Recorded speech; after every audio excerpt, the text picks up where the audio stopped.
Good morning, good afternoon, good evening, whatever it is, wherever you are watching this now. My name is Liam Fassam, Supply Chain Academic, and here is my roundup of a daily newscast pertaining to logistics and supply chain for updating and contextualizing within the classroom. So I picked 3 articles this morning within the field of logistics and supply chain, and there is a reason why. A couple of them interest me, they're part of my research, but moreover, all 3 of these are pertaining to risk and resilience, something that we talk about in the classroom setting quite a bit, and something that we need to contextualise more. So this first one is here, Guatemala alleges food fraud. Quite an interesting one, this, particularly because in business, inside of supply chains, what we tend to happen normally with food is we blame businesses. We get businesses to focus on visibility, connectivity, sharing data, all that good stuff. And particularly within the supply chain context and food, within Europe, 80% of all activity within the supply chain pertains to an SME. So there's lots of people shouting for the right reasons, and I applaud this, that we need to support businesses in combating food fraud. However, this example is a good example showing that actually this wasn't an SME that was caught by these horrible people with opportunistic behaviour for criminality in a supply chain. This was a government authority. This is the Guatemalan authorities who create legislation and policy around food integrity, supply chains. So even the experts, the large organisations can be duped by the opportunistic behaviour. So don't let it always be in your mind think that this is a business issue. There are many stakeholders in the supply chain, from the farmers, the producers, the actors of the supply chain, through to the consumers, the policy makers. Every one of these people within a supply chain can be affected by food fraud, and this is just a great example of that. It's not good in terms of what's happened, but it certainly is an issue, and it's bears to life that every actor in a supply chain is involved with risk mitigation. Moving on, lots is talked about in supply chains in terms of risk and weather and climate, and it's the unknown entity. How can you possibly mitigate against climate risk or natural disasters? So some will say, well, you won't put your factory or your production plant or your supplier in an area of known risk. However, if you are buying, I'm not an expert in growing coffee beans, I want to put that caveat in now, but if you're buying coffee, it's not exactly something you can nearshore, and nearshore is bringing it back close to your manufacturing. So if we took the UK, for example, you can't start growing coffee beans in a field in Essex or Sussex or something that other counties are available. Because of the climate needed. So there are certain places that you just have to continue doing business because of the type of infrastructure or the environment or the climate is required to grow that. But what we're finding here is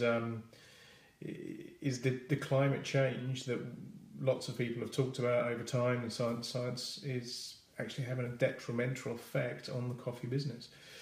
How does this create a risk? Well, if you look around the UK and mainland Europe, one of the greatest pastimes and an up-and-coming growing sector are coffee shops. I personally spend most of my life in them, and I'll be devastated by this, but the price of coffee is going to increase.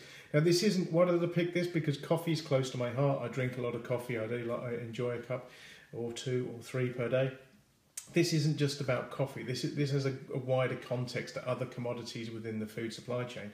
So it's not just coffee being affected by climate change. It'll be other elements. It'll be wheat, it'll be oats. It can even affect dairy. So we have a changing demographic, and don't let it be lost that we got this continual increase in demand in food.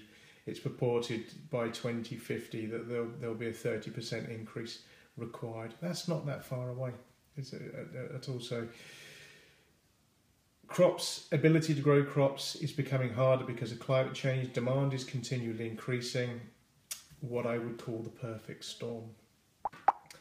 My third risk, or my third thing of the day here, is if the page won't load, it'll load eventually, from Logistics Manager.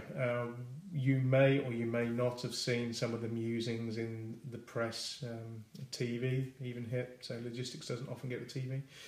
Sports Direct, most famous for their 0 hours contracts. They've had quite a bit of a bashing recently by the way they treat employees. But interestingly, the UK Warehousing Association, in particular Peter Ward, is suggesting that this is really not helping our industry. This is creating negativity. He's put a thing here where creating a perception of working in cold, dirty warehouses. And you as students, you're going on a journey to get into the supply chain and logistics. This isn't what you signed up for. This is a perception of the industry as it was 30, 40 years ago. And I've been working in this sector now for 27 years, and it is not the way that it is being purported here. However, it is a risk. We did some research in Northampton. In Northamptonshire, we have the second highest employment within logistics in the UK. 70% of the workers in the industry are foreign national, and with Brexit looming, and people will move out the UK, it's undoubtable because of the risk there.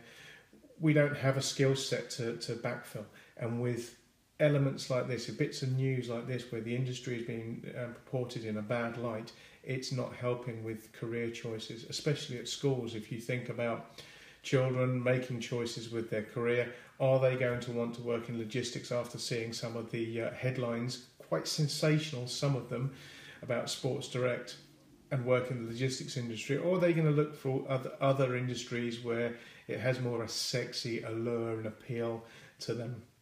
I suggest it'll go with the latter. So there's a piece around risk there.